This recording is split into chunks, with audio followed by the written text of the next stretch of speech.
This franchise is just a part of my DNA. You know, growing up in Indiana, playing most of my career in the state of Indiana, being a part of the first Indiana Fever team, being a part of the first championship Fever team, and then being able to coach in this organization, it's been huge for me. I take a lot of pride in basketball in the state of Indiana. I take a lot of pride in this franchise and being a part of this franchise. And you know, Kelly Krauskopf is back with our organization, who really was the architect of our first championship and has been the backbone of this franchise. And to work with her and Amber Cox and to be able to coach generational talent like Caitlin Clark. And, you know, we really do just have a great group of human beings and a strong group of women that are leading our organization. The WNBA's treatment of Caitlin Clark has reached a boiling point, and the explosive development surrounding her, Stephanie White, and a potential landmark lawsuit could redefine the future of the league. And we've got Stephanie White praising Caitlin Clark. Did hell freeze over somewhere I don't know about? I don't know. We'll see. But she actually made some very nice comments, I guess, about Caitlin Clark today. She was on with ESPN. What seemed like a series of isolated incidents is now spiraling into a crisis of unprecedented proportions. But let me reiterate what she wanted to say, right? I know she had to keep it classy because she's within the league. She's a coach within the league and all that good stuff. But let me tell you exactly what she wanted to say, right? It's going to be belt to booty cheeks when Caitlin Clark comes back to the Indiana Fever, man. That's what it's going to be. Everybody waiting for GTA 6. It's going to be BTA 6. Belt theft auto, all right? Because we're taking names and we're taking cheeks, all right? With the belt, that is. Yeah, it's going to be belt to booty cheeks, all right? Caitlin Clark is going to be going in with this hot team. One that could shake the foundation of professional women's sports forever. Let's break down how the WNBA has wronged its biggest star and why Stephanie White's sudden shift in tone is far from sincere. Stephanie White finally have addressed the WNBA referee in regards to her team. Guys, for this one here, we got to go all the way up to Indy. Let's get it. Let's go. All been seeing pretty much all season long is the Indiana Fever get the black whistle. I'm going to call it the black whistle because as of right now, it's dark and confused, and it is not working for the Indiana Fever. Whenever they play any team, they always shoot more free throws than the Fever. They execute more plays off fouls than the Fever. And as of right now, there is a clear agenda when it comes to this specific basketball team. There is hatred towards them dealing with these WNBA referees. Now, I am here to tell you, a lot of fans been kind of mad at Stephanie White not speaking up about the whistle not going their way. Now, she even has been receiving technical fouls as of lately, kind of jawing at the referees and kind of voicing her frustration because at this point, it started to affect games. Well, yesterday, she was on ESPN, and we're going to react to the whole monologue here in a hot second, but I just want to get started with this clip here of her addressing these WNBA referees and pretty much talking about how things is looking a little spooky, man. It's a desperate attempt to shield herself from what could become a costly legal disaster. Caitlin Clark isn't just another basketball player. She's a once-in-a-generation talent who has single-handedly breathed new life into the WNBA. Let's check it out right now. You've made some pretty strong statements about the officiating in the WNBA this season. Everybody has. Everybody's been talking about the physicality and everything like that. What's been the difference since you made that statement to what you're seeing right now? I don't know if there's been a lot of difference. I think the biggest thing is that we just want accountability, right? We want everybody to continue to grow. This league and the players are as good as it's ever been, and they are as good and as versatile as they've ever been, and we want that trend to continue to grow in all facets of our league. And you know, no one has been shy about speaking up about it. No. The players deserve it. Clark has brought in record-breaking viewership, skyrocketing the league's profile and transforming its financial landscape. Yet for all her contributions, the WNBA has failed to protect her from relentless physical abuse on the court, and it's been allowed to happen under the watchful eyes of league officials, including coaches like Stephanie White. The game deserves it. And why has it been so physical? Like, I've noticed that just watching the games, and I get it. You know, you want to go out there and be physical. You want to go out there there and be tough, but it does feel a little bit different this season. I think as players, you will always be as physical as they will allow. I mean, these are the ultimate competitors, right? The best in the world at what they do. Any edge that you can get to win a ball game, you're going to take advantage of it. And I think the physicality is, because it's being allowed to be that way, everybody's stepping up to it and everybody's embracing it in their own way. Coach. Clark's career has been plagued by physical abuse that goes far beyond typical hard fouls. Opponents have taken aim at her with dangerous hits, targeting her body with the apparent understanding that there will be no repercussions. Some of these fouls have crossed into territory that could... The worldwide leader in propaganda.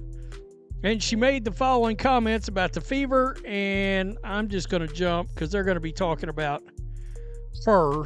And then being able to coach in this organization, it's been huge for me. I take a lot of pride in basketball in the state of Indiana. I take a lot of pride in this franchise and being a part of this franchise. And you know, Kelly Krauskopf is back with our organization, who really was the architect of our first championship and has been the backbone of this franchise. And to work with her and Amber Cox and to be able to coach generational talent like Caitlin Clark. And, you know, we really do just have a great group of human beings and a strong group of women that are leading our organization. And when Caitlin Clark does return to the floor, how is she going to help elevate this team even more down the stretch of the season? Well, she demands so much gravity on the defensive end of the floor. She's constantly seeing multiple players, and she makes the right reads and makes the right plays for our group. So she's going to continue to allow us to stretch the floor. We're going to be able to, I think everybody else will be able to get more higher percentage looks because of what she demands on the defensive end of the floor. And she brings her own defensive versatility because of her length, because of her size. So we'll certainly look different. I think we'll be that much more dangerous on offense in particular. Okay, that's the part that I hope we can take some comfort in. We're just going to be that much more dangerous on offense. We should be a lot more dangerous, I mean, as far as I'm concerned. But okay, I mean, we'll see how it goes. I think there's been multiple factors in this 5-game win streak. You know, some of it's been competition, right?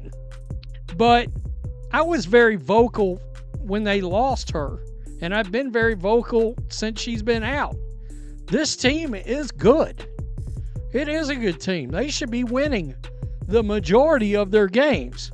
Easily be seen as assault, yet the referees, seemingly under the influence of the league's culture, have looked the other way. Even more troubling is the fact that these actions have been allowed to persist, seemingly ignored by coaches and league officials, which raises serious questions about the culture within the WNBA. Clark hasn't been sidelined by routine basketball injuries. Her injuries have been the result of intentional targeting and a pattern of neglect by those who are supposed to ensure the player's safety. What is most disturbing is that in many cases, the WNBA's leadership has been complicit in letting this environment persist. Enter Stephanie White, who has long been a central figure in this controversy. As head coach of the Indiana Fever, White's dismissiveness toward Clark's injuries and lack of support has been publicly documented. Time and again, White minimized the severity of Clark's physical toll, downplaying her struggles and subtly deflecting attention away from her star player. In interviews, White has often redirected praise toward other players or brushed off questions about Clark's well-being, reinforcing the narrative that the superstar's injuries were just part of the game. Now, that was Stephanie White speaking about the physicality of the league. And just like I stated, man, there is a whole monologue of her being on ESPN. That's what we finna dive into right now because it was very interesting, dog. She spoke about Caitlin Clark coming back off injury, doing a new role, how much effective they're going to be with Caitlin being there. And I'm telling you right now, it is going to be lights out basketball, dog. Because as soon as I'm thinking Caitlin come back within the next 2 weeks. I'm giving it 2 weeks tops, dog. We see CC back implemented in this lineup. And yeah, man, let's check out some of this right here. Games, which ties their longest win streak in the last 10 seasons. Now, Kelsey Mitchell and Aaliyah Boston have dominated, averaging 19 and 15 points per game, respectively. The Fever have... But now, White's public stance has taken a dramatic turn. Just recently, she appeared on ESPN to lavish praise on Clark, calling her a generational talent and emphasizing her critical role in the Fever's offense. This sudden shift is impossible to ignore, especially considering the months of near total silence or outright downplaying of Clark's importance. What changed? Is White genuinely impressed with Clark's abilities? Or is this newfound praise a calculated move designed to avoid the fallout from a legal storm that's brewing? Given the circumstances, it seems far more likely that White's change in tone is driven by fear. Fear of the repercussions that will come if Clark pursues legal action against the WNBA and individuals like White. This isn't just about basketball anymore. It's about systemic failure, legal accountability, and protecting a player who has been unfairly treated. Caitlin Clark and her legal team are likely preparing to hold the WNBA accountable for the persistent and severe abuse she's faced on the court. What's at stake is not only Clark's individual right to safety and respect, but also the integrity of the entire league. Clark has legitimate grounds for a lawsuit. The WNBA's refusal to protect her from physical abuse crosses into clear violations of her civil rights. If the league has ignored repeated instances of her mistreatment, knowing full well that this targeting could result in serious injury, it's not just negligent, it's criminal. Kicked it up a level as of late with their longest active. Now, I talked about this the other day. This is the biggest win streak they had since 2012, bro. The Indiana Fever has been playing lights out basketball, and this is their best record in 10 years. They're on the verge of being in second place in the rankings. The win streak in the W right there. Indiana has also moved up, and the standings are now just a game and a half back of second place in the league. And how lucky are we? We've got head coach Stephanie White live in studio here with us. Thank you so much for taking the time. And just as I mentioned, you guys won 5 straight games. How are you guys finding ways to win games, especially without Caitlin Clark on the floor? Yeah, we're really just finding a way. I think chemistry, continuity, this is a team that really pulls for each other. It's a really deep team, so you can't really key on 1 or 2 players without Caitlin on the floor, especially. And they've got connectivity on both ends. I think our defense has improved. Offensively, we're moving the ball, getting a lot of players touches. The ball's finding the right shot, and it's just been a really fun group to coach. They've been incredibly resilient. Yeah, and speaking of Caitlin Clark, she's only played 13 of 29 games. She's been in and out of the lineup, obviously. Think that Caitlin Clark has only played 13 out of 29 games this season. 13 out of 29, bro. 13, that is bad. She's been gone damn near half the season, dog. Wow.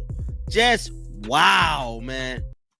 The Wall Street Journal has gone so far as to call for government intervention, demanding that the Justice Department investigate the WNBA for its failure to protect Clark. This isn't some fan rant on social media. This is a respected national newspaper highlighting how the WNBA's negligence could have serious, far-reaching consequences for the league and its leaderships. Stephanie White's sudden attempt to praise Clark isn't fooling anyone. If Clark and her team decide to move forward with legal action, White and the WNBA's leadership could face significant legal and financial consequences. A lawsuit would not only put White's career in jeopardy, but could also expose the deep failures within the WNBA's structure. Failures that have allowed Clark to be mistreated time and again. The legal discovery process could lead to the revelation of internal communications within the WNBA, including emails between league officials, coaches, and referees that discuss Clark's treatment on the court. This could be devastating not just for White, but for the entire league. If it's proven that the WNBA was warned about the dangerous environment surrounding Clark and chose to do nothing, it would open the floodgates to a media firestorm and public outrage. But the potential fallout from a lawsuit isn't just financial, it's reputational. The WNBA has built its brand on promoting its players and elevating the league as a legitimate force in the sports world. If Clark's legal team exposes how the league has systematically failed to protect one of its biggest stars, the damage to the league's credibility and integrity would be irreparable. This lawsuit could have far-reaching implications that extend well beyond Caitlin Clark. If the WNBA is forced to face the consequences of its negligence, it would send a powerful message to other professional sports leagues about the importance of player safety and the need for strong, enforceable protections for athletes. For young girls dreaming of playing in the WNBA, for athletes considering a career in women's professional sports, this lawsuit could signal a turning point. It would show them that the league values their safety, their dignity, and their rights, not just their ability to bring in ratings and sell tickets. The future of women's basketball depends on how the WNBA responds to this crisis. If the league continues to allow stars like Clark to be subjected to abuse and neglect, it risks losing the trust of its players, fans, and sponsors. But if a lawsuit forces the league to finally take action, it could set a powerful precedent for change, not just in the WNBA, but across the entire sports industry. Talk about this situation where Caitlin Clark is coming back to a team that is just on fire right now. All right. Now we do have Stephanie White up here at ESPN talking about Caitlin Clark coming back, and not only that, how she feel about the Indiana Fever right now. Former Miss Indiana basketball, you won a national championship at Purdue. You were actually on the Fever's first team. Yes. And now you're coaching there. What does Indiana basketball mean to you, and what does the Fever personally mean to you in being back there your first season? I mean, this franchise is just a part of my DNA. You know, growing up in Indiana, playing most of my career in the state of Indiana, being a part of the first Indiana Fever team, being a part of the first championship Fever team, and then being able to coach in this organization, it's been huge for me. I take a lot of pride in basketball in the state of Indiana. I take a lot of pride in this franchise and being a part of this franchise. And you know, Kelly Krauskopf is back with our organization, who really was the architect of our first championship and has been the backbone of this franchise. And to work with her and Amber Cox and to be able to coach generational talent like Caitlin Clark. And, you know, we really do just have a great group of human beings and a strong group of women that are leading our organization. And when Caitlin Clark does return to the floor, how is she going to help elevate this team even more down the stretch of the season? Well, she demands so much gravity on the defensive end of the floor. She's constantly seeing multiple players, and she makes the right reads and makes the right plays for our group. So she's going to continue to allow us to stretch the floor. We're going to be able to, I think everybody else will be able to get more higher percentage looks because of what she demands on the defensive end of the floor. And she brings our own defensive versatility because of her length, because of her size. So we'll certainly look different. I think we'll be that much more dangerous on offense in particular. All right, y'all heard what Stephanie White said, right? You heard what she said. Good stuff, Stephanie. Good stuff. A call for justice. Caitlin Clark's case isn't just about one player. It's about ensuring that no athlete, regardless of gender or sport, is ever forced to endure the kind of mistreatment that she has suffered. If Clark and her legal team decide to pursue a lawsuit, it could become a historic turning point for professional women's sports. It's time for the WNBA to step up and protect its players. Stephanie White's recent praise of Clark may be an attempt to avoid the inevitable consequences of her previous inaction, but no amount of media spin can undo the damage that's been done. If it takes a landmark lawsuit to force the WNBA to change, then so be it. Caitlin Clark deserves justice, and if the league won't deliver, the courts must. The future of women's basketball and the safety of its players depend on it.